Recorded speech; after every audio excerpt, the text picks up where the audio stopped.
All right, so we're talking about conflict and resolution today in our stories.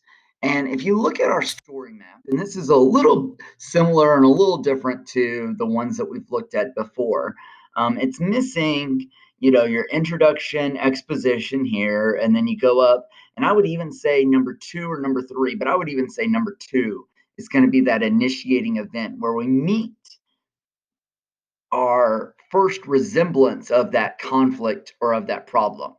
Now, in the story, we might see more than one conflict or problem, and they might be little pieces that go together and fit to show us the big puzzle of this conflict. And we're going to see those in this rising action.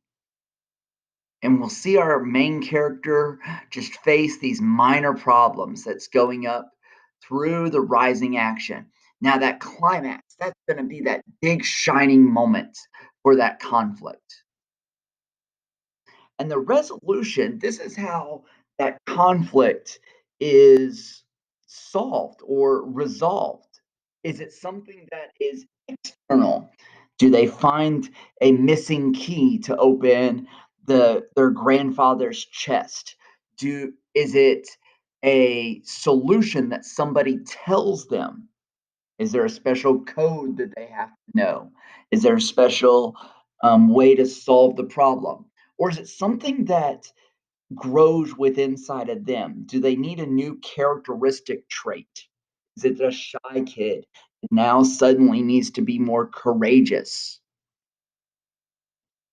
So when you're looking at a story and after the initiating event, when you're looking at that conflict, whether it be a person versus self, where they're competing against themselves. Maybe they don't like the fact that they're a bully. Maybe they don't like the fact that they're shy. Maybe they don't like the fact that they're not tall enough. Is it person versus society? Do they not like that they don't get to vote? Do they not like that they have to live in a different section of town? Do they not like that their family isn't allowed to go eat at the same diners as everybody else? Is it man versus nature? Is he trapped alone in a Canadian wilderness? Does he have to live off the land? Is there a hurricane coming to crash into them? So when you're reading a story and you're seeing these conflicts, whether they be a large conflict that controls the story or the minor conflicts that challenge the character as they're going through, think about what it's resolving that conflict. And that's your resolution.